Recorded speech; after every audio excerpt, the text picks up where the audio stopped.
Hi, empowered ladies. Welcome back to my channel. Thank you so much for visiting my channel once again, and I appreciate you coming back. If this is your first time visiting my channel, I want to welcome you. This is her empowered channel, so a channel that's designed to help you with tips and tools to empower your life and to be able to use that on yourself or to help empower others as well. The purpose of this channel is to really help you heal your life by understanding what you're going through, embrace your story, and also to claim your power. And so I so welcome you. I so appreciate your support. If you find this channel helpful to you, please subscribe. Please share it with others too as well.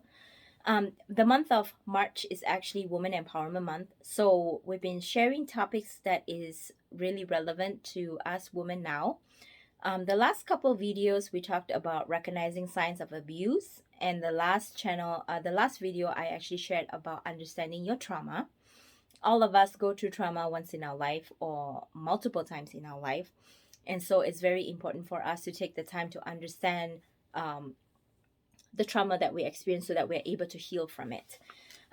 This video, we're really talking about tips to prevent yourself from being re-traumatized. So the most important thing about trauma is to understand and manage the perception that you have with things that triggers you from your trauma, so that way you can prevent yourself being put into a situation where you get traumatized again.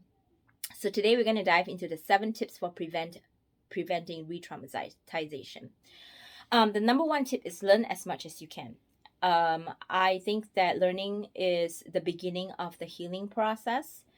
It does take time for you to experience to experience the pain that come from it, and it sure takes time for you to heal from it.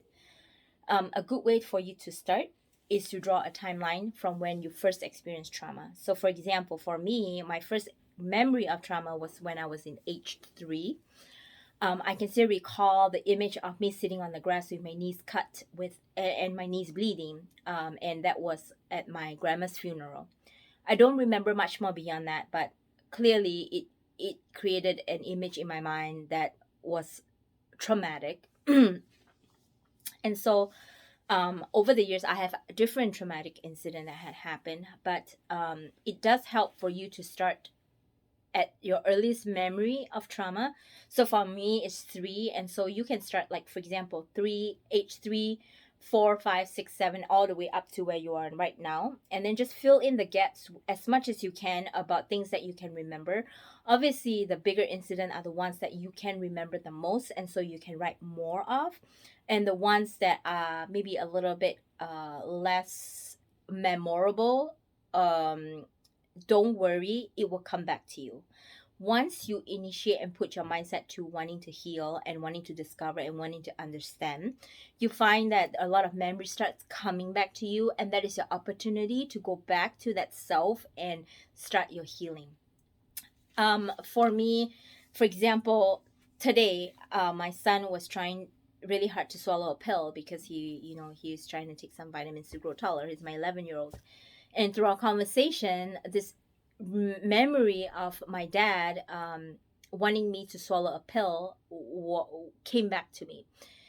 So I'm originally from Singapore, and in Singapore we have this pill called Panadol. It's kind of like the ibuprofen or the Tylenol, but in Singapore we call it Panadol. And I was not sick, but I remember that memory was that my dad was daring me to swallow a Panadol. Why he would do that, don't ask me. But again, I come from abusive household. Go figure. And it wasn't about that incident that happened. It was about how I felt. And I did try to swallow that pill. Why? Because I wanted to prove my worth to my father. And so that was a memory that had obviously hurt me, and it helped me recall why I'm a certain way. So I'm just using that as an example through just simple conversations, even over the years that I have kind of try to understand different things, memories still keep coming back up to me of different things that I don't remember, that I don't recall. Does that make sense?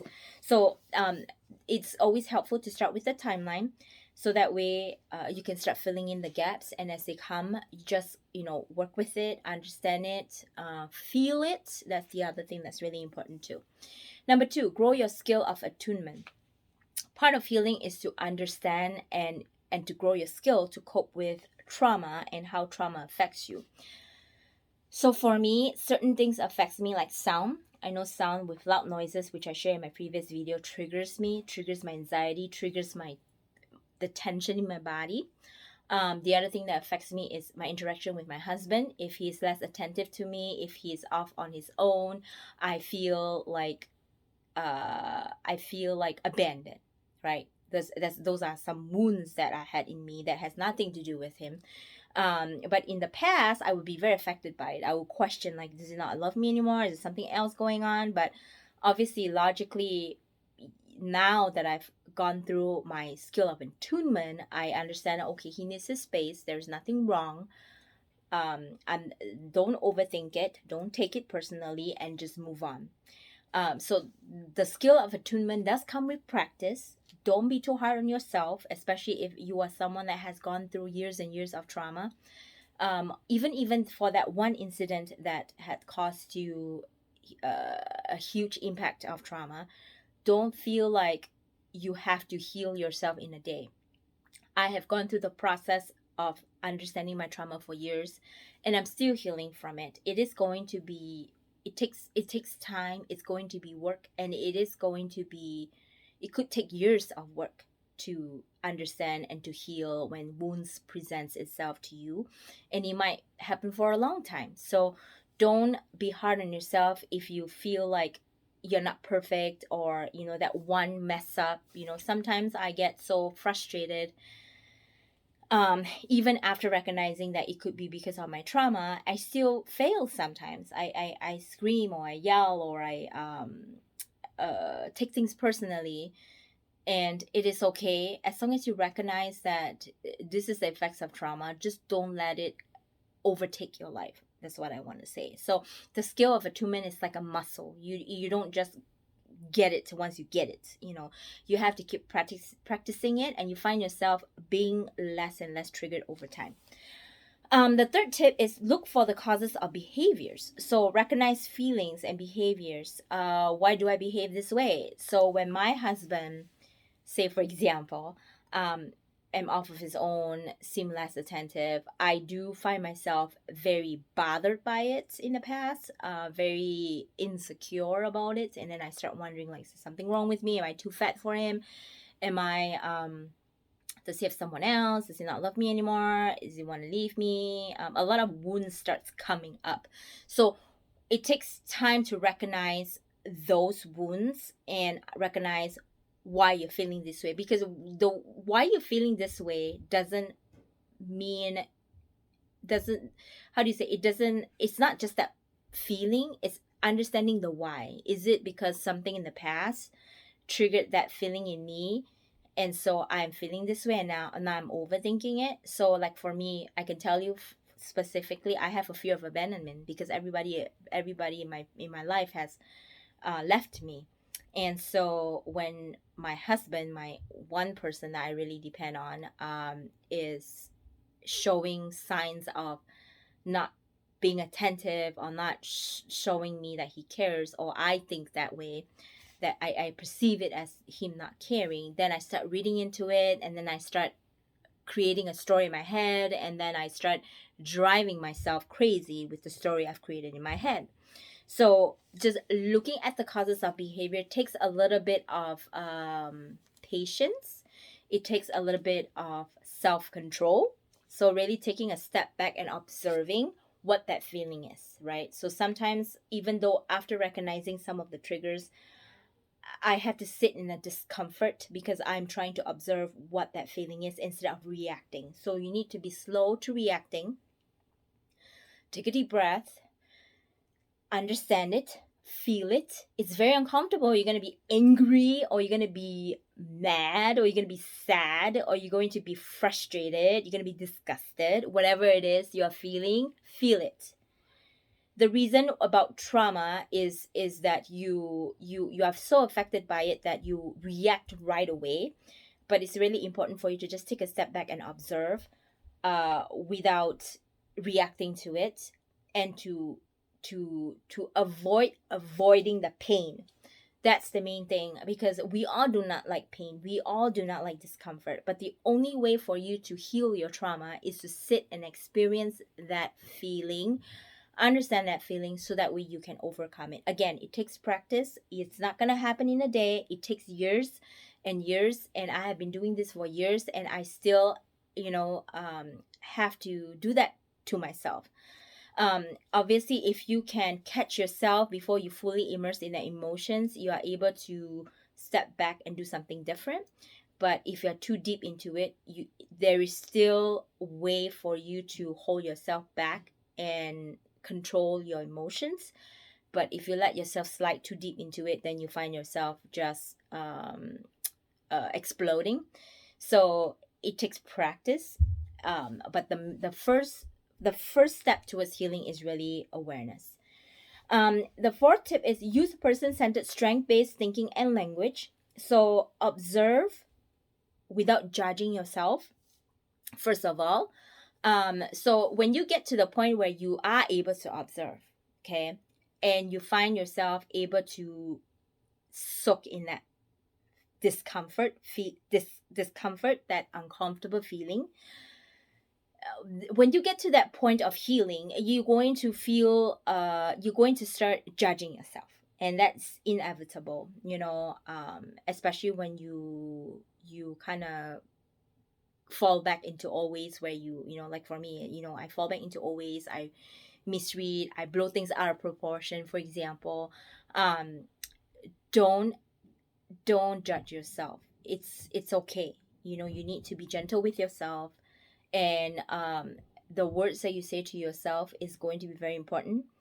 Don't call yourself worthless, because we don't say that to others, like, oh, I feel worthless. You don't ever say that, but you feel that way. You're like, you know what, I can never get anything right. I can never get past this. I'm always back to my always again. I don't understand why. I'm just useless. I'm just worthless. I'm just unworthy. I'm just, whatever words you say to yourself, turn those words into positive. Because just like we judge others, we judge ourselves too. In fact, we judge ourselves worse. I judge myself 100, 1,000 times worse than others. And the words that I say to myself used to be very, very bad, because the words you say to yourself does matter. And that's where that's where forgiveness come in, right? When you're unforgiving towards yourself, it's very hard to find love and forgiveness towards yourself. So it's very important for you to really think about your word choice, how you describe yourself in that moment, how you describe your feelings in that moment about yourself is going to be very important. So being aware, that's another thing. Self-aware, observe, do not judge, do not call yourself names, just observe. And then if you do find yourself judging yourself, I think it's really important to just put things in perspective, calm yourself down, and say, it's just one time. It's a mistake. You learn from it, you move on. So don't dwell too much about how much you have, kind of fallen. It's a journey. So it doesn't take a day to heal. You take years. So just take the time to understand that, and then move past it. But the words that you say to yourself, that's really matter. Provide consistency, predictability, and choice making opportunities. So making sure, for people who have gone through trauma, I think it's very important for you to know structure, routine, for you to feel safe, right? Just like children, they need to know, this is my bedtime, this is my eating time, this is my sleeping time, this is wake up time, this is school time. For adults who are going through trauma, it's really important for you to have a structured schedule so you don't feel chaos. That's where you find your peace. So it's important for you to have a structured day where you know what you're doing, so you feel safe. And then there is there's lesser room for you to fall flat on your face where those triggers happen. So having a consistent predictability, predictable schedule is going to be helpful for you as you go through your healing process. 6, always weigh the physiological, psychological, and social risks of any physical and interventions. Well, I would say for this particular tip is really thinking about making a choice about how things, places, events would affect you. So you can always have a choice in all of this, you know. So like making the decision to maybe go to an event or not go to an event because it will trigger you is a choice that you can make, right? So I always say choose yourself. Don't choose what will please others. Don't choose what will make others happy. Choose you. So maybe sometimes you have to say no to certain things so that it doesn't trigger you. You might have to remove some people from your life because they affect you. So really making that choice and choosing you and what is best for you is going to be important. Obviously, there's a balance. You can't stay home and be a hermit either. But then make sure that you're setting, safe boundaries for yourself so that way others know to respect that.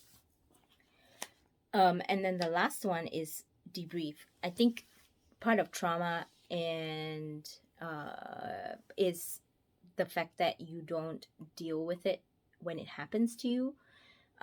So moving forward, now that you know that trauma is because you didn't recognize it, you didn't understand it, you don't know it, you didn't deal with it. From this point forward, you want to deal with every single thing that happens to you, which means that you don't dwell on it, you deal with it, you feel it, and then you let go of it. I think that's the main thing.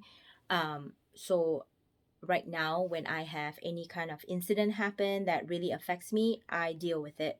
I talk about it.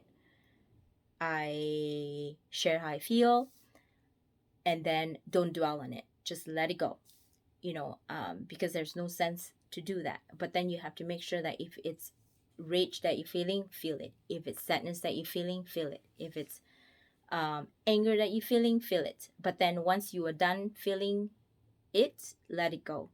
Don't let it fester or run your life.